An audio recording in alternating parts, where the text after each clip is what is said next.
In the build-up to the release of Doctor Who Flux, a little-known Doctor Who VR game from 2 years ago got a sequel and is now available to play on the PS4, Xbox and PC without VR. The developers Maze Theory were kind enough to send a Steam key my way without me even asking for one, so I decided to give it a shot. Game adaptations of movies and TV shows can be extremely addictive and enjoyable, yet I've always been hesitant to try anything gamey that's based on that one TV show that I can't seem to stop talking about on my channel. Maybe it's because I cynically believe that if the BBC can't put aside enough money for the show itself, I struggle to see where this extra money would come from. Of course, I have no idea what the actual financial situation of this game is, only that it's been given the green light, seeing as main cast members, well-established enemies, and fonts are frequently in usage. Truly though, this game is kind of a dumpster fire. I honestly refuse to finish it, so don't consider this to be a review of the entire thing. A person more patient and engrossed by the modern incarnation of the show will be able to give you a better overall picture of the product in its entirety.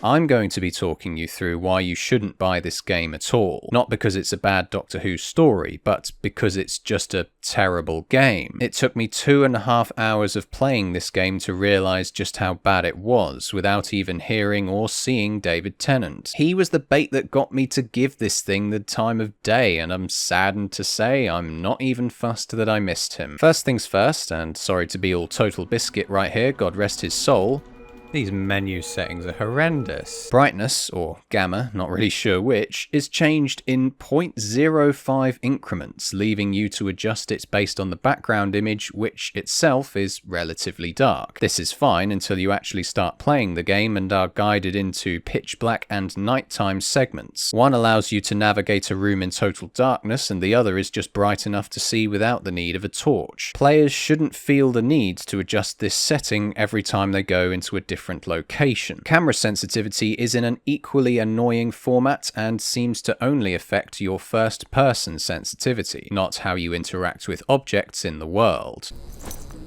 I picked up some detergent. Oh, I can examine it. And that's where the mouse sensitivity comes in, because I have to use my mouse to move that around. But I'd kind of like to be able to move it in its full 360, like I can with my camera. Oh, it's my favourite! My favourite! No sign of a keyboard layout or adjustments can be found either, and it's mostly down to the player to figure out how to interact with the world. When it comes to inventory management, for example, how exactly you remove all the crap you've picked up so you can pick up more insignificant crap is just left for you to figure out. So how do I drop things then? 'Cause... oh. Ah. Let's make a pile of rubbish down there. And pick up some more things that I can't do anything with. Sadly, most interactions are down to you keeping an eye on the bottom right-hand corner of the screen for a mouse cue. Believe it or not, you don't start in the Tardis, but in a laundrette. This initial segment acts as a tutorial of how you interact with the environment and inventory system. Strangely though, your character appears to be an Absorbaloff with an uncanny ability to soak up considerably large items. Can I... oh, I can just absorb that wash basket as well. Oh, I can absorb everything. Unfortunately, the vast majority of objects you can pick up are literally just crap. Oh, my bloody inventory. East London survey maps. That's what I need. Right, so how did we do it? Oh yeah. Boing, boing, boing, boing. Keys. I will need those. Is that another East London... it is another East London survey maps. The most popular book in the galaxy. Oh! I just threw that through the wall! All of your prized possessions get stripped away from you, though, after the Doctor appears on a screen talking about how she got kidnapped. Miraculously, she's able to observe the player from 1 billion light years away or something and guide you through the adventure that's about to unfold. The whole situation seemed rather convenient, first of all, but standing in a laundrette unable to escape, let me out, prevents you from actively doing anything and are just left to soak up exposition like the big Absorbaloff sponge that you are. Just like watching Chibnall-era Doctor Who. This reality virus is corrupting the past. The reality virus! Creatures are hydrogs. Oh. Vicious amphibians sometimes used as guards by races like the Stenza and Zygons. Lol, the They're Stenza. deadly carnivores with no table manners and a taste for human flesh. They shouldn't even be in this system. We can thank the reality virus for them showing up here. Am I meant to just stand here and let her lecture me? Right now they're incubating, but that won't take long. I just want to hide in here. So you've got to get out of there sharpish.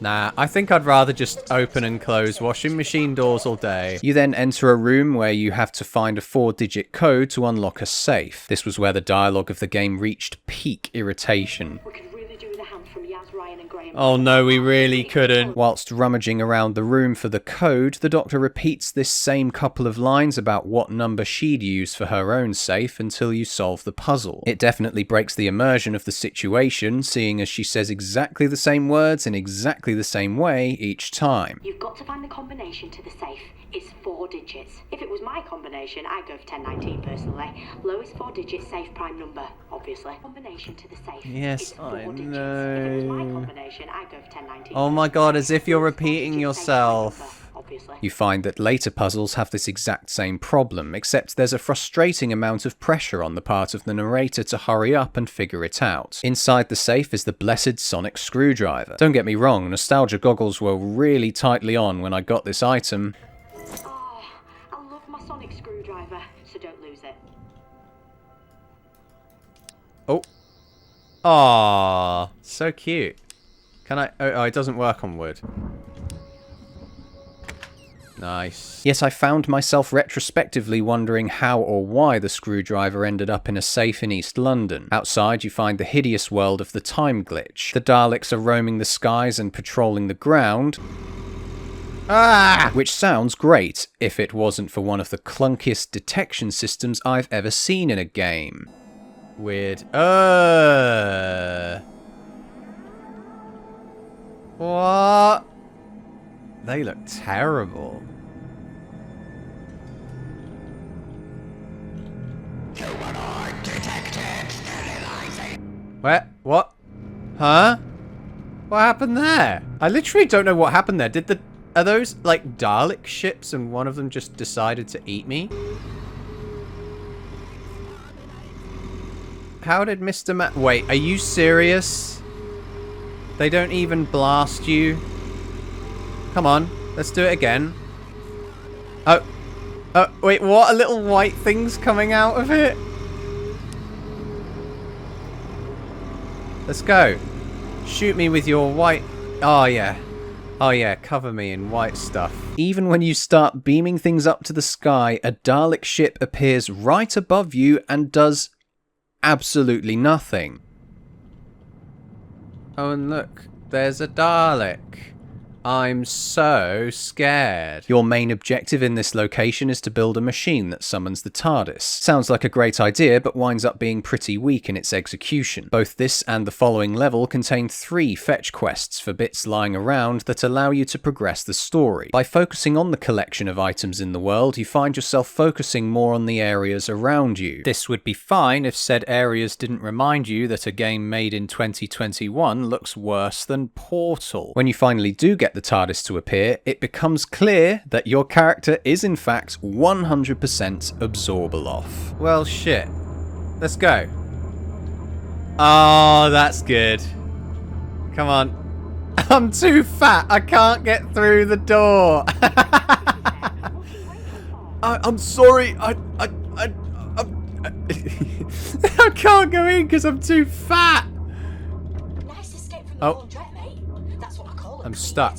After entering the TARDIS, you don't actually get the opportunity to explore its interior before your character is rooted in place, forced to absorb more dialogue from the Doctor. It dawned on me that even though the player is made to stand around and zap the sky twice, these actions weren't done to mask the loading of the TARDIS interior itself, but to just load an image of it. It seemed strange that the creators of this game decided to have Jodie waffling on about the 3 MacGuffins you have to collect at the very moment you get to explore the TARDIS interior.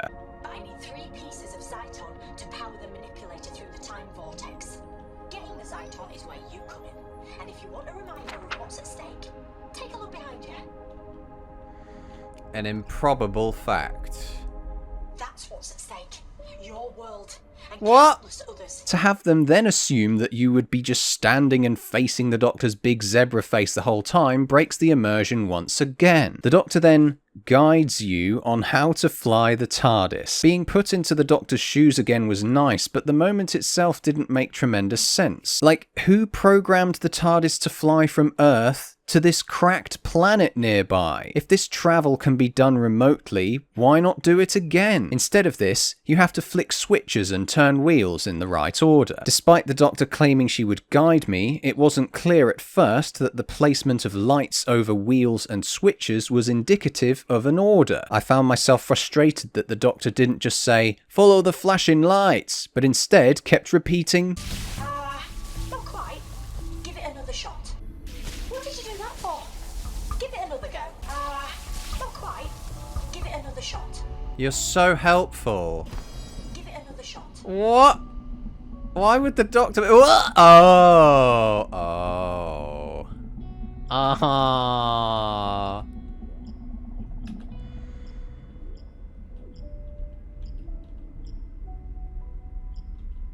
How? What did you do that for? I've done nothing! I picked up your matchbox! You'll guide me through it, won't you? Have another go. Right, so...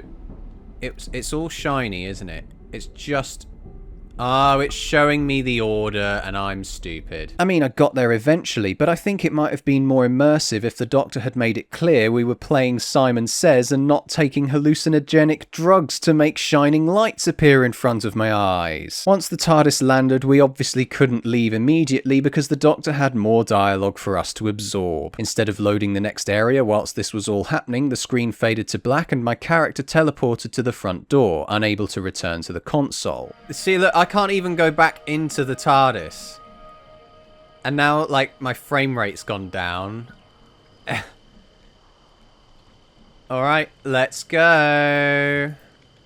Both doors must be opened. So I was essentially ejected out of the TARDIS onto some planet. Mere seconds after losing contact with the Doctor, another annoying voice character replaced her in the form of a tablet, conveniently placed right in front of where the TARDIS landed. This was the point where things got real murky. As I was navigating through larger spaces, I realised that moving diagonally was actually faster than moving forwards, backwards, left and right. I seem to remember this being the case playing Halo 3 on PC whenever you pull a turret off its stand. I am far more forgiving of such a mechanic in a game that was made in 2007, as opposed to one made in 2021 though. I'm just following these lamps.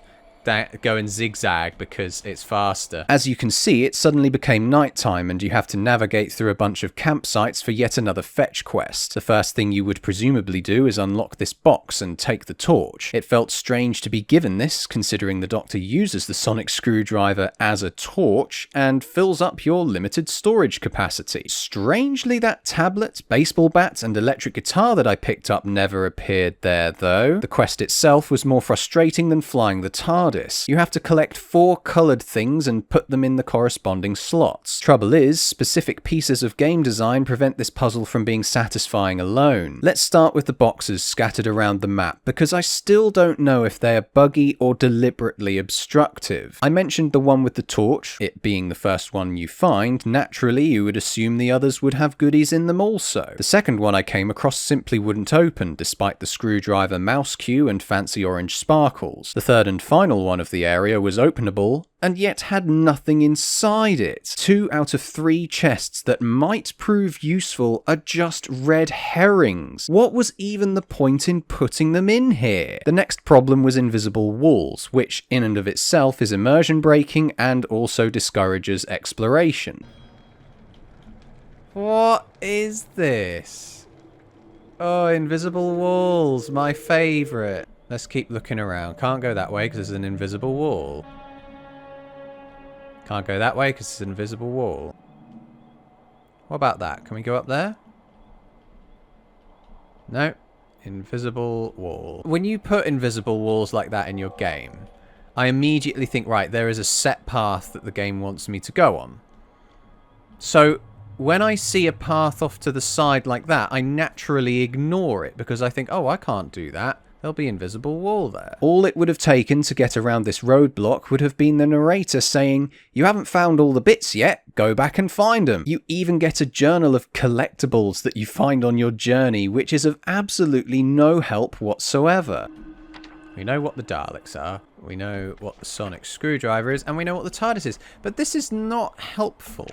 Finally, the diagrams that represent the puzzle's solution are not indicative of 2 puzzles, but 1. Assuming that somebody scrawled the answers to the puzzle on this wall, why would they go out of their way to make 2 diagrams unless they wanted to confuse you? If this is the case, though, that directly contradicts this person's intent of wanting to help you out by drawing the answer in the first place. Bearing all this in mind, instead of going back through the boringly unscary land of Lucia Minor, I decided to quit out and see if the game had simply glitched out. This is where I discovered the biggest problem of the lot. File saving. Another testament to this game being outdated despite being advertised as relatively new. Instead of a save function in the menu, all you get is resume, options, and quit. And by the way, quit doesn't mean save at the point where you're standing and reload at exactly the same point like games at least a decade old can do. Quitting and reloading brings you to the last fade out, fade in that took place, not including time glitches. So when I brought myself back into the game, I found myself back in the Tardis, waiting for this new narrator to finish arse blasting me with the same dialogue I'd heard before. Oh, the TARDIS is still here. Flickering as usual. Oh. I thought that was like a permanent thing. Oh! Look at that! Look at the trees that... Oh. By this point, I was genuinely thinking of packing the whole thing in together. I finally found the 4 coloured knobs and was ready to go down the lift, only for there to be another shitty puzzle to solve. It was literally another Simon Says push the buttons in the right order thing with our useless narrator laying the pressure on thick. Anytime today, chop chop. Try activating the lift control. Anytime today. 1. Shut up! Oh my god! 5. Yeah! Well done, mate. Well done, mate! You're a step closer to rescuing me. Oh, can't wait. The remainder of my time playing this game was spent figuring out a rather bland portal laser puzzle. The lasers do you no harm whatsoever and need to be arranged in a certain way to progress. Pretty uninspiring stuff when all's said and done, but imagine that you're me. You complete this silly laser mission, only to find...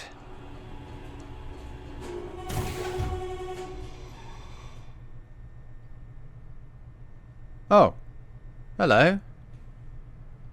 You did it! You've restored all systems.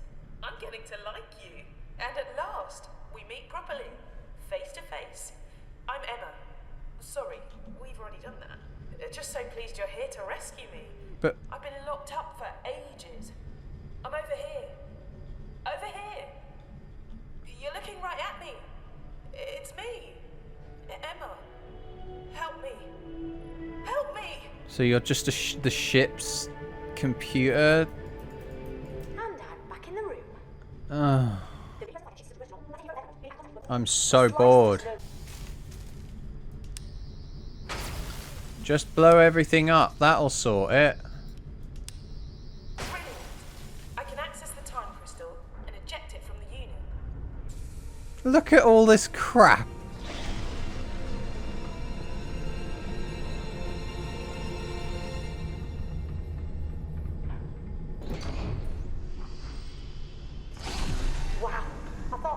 first dibs on dramatic entrances. Well, grab it then. I've managed to transmit the TARDIS into the main body of the ship. Go to it, now! Save yourself. There's no time to rescue me. But I've managed to change the Lucia Miner's course. You know what? She'll crash into the deserted planet, destroying I don't its even life think I want to go back to the TARDIS. Can I just stay here and die? Quickly, Sonic the emergency life support system. The panel with the flashing lights. Quickly! The panel with the flashing lights. I suppose it's that one, is it? Goodbye. Bye. No, you haven't got much time to escape. Go through the door that just opened and get back to the TARDIS.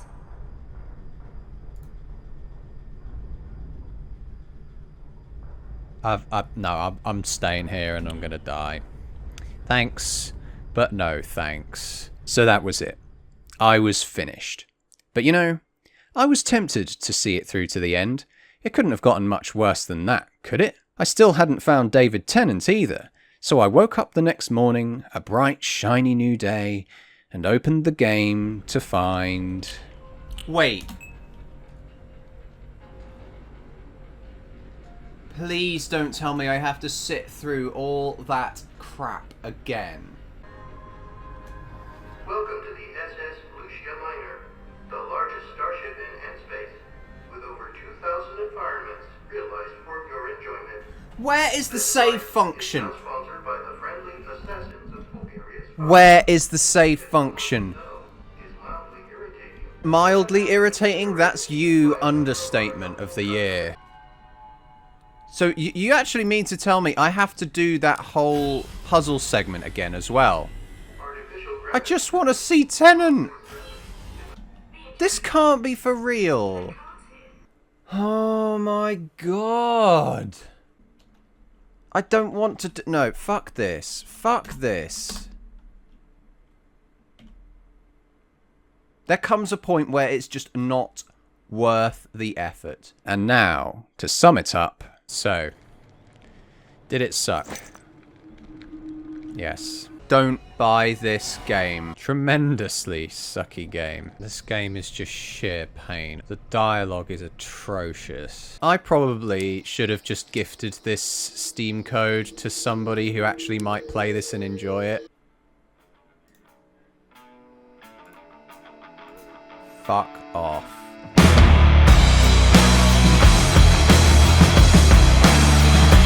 Can we also just appreciate how tiny the crouch is? You're not getting under anything, you lanky fuck.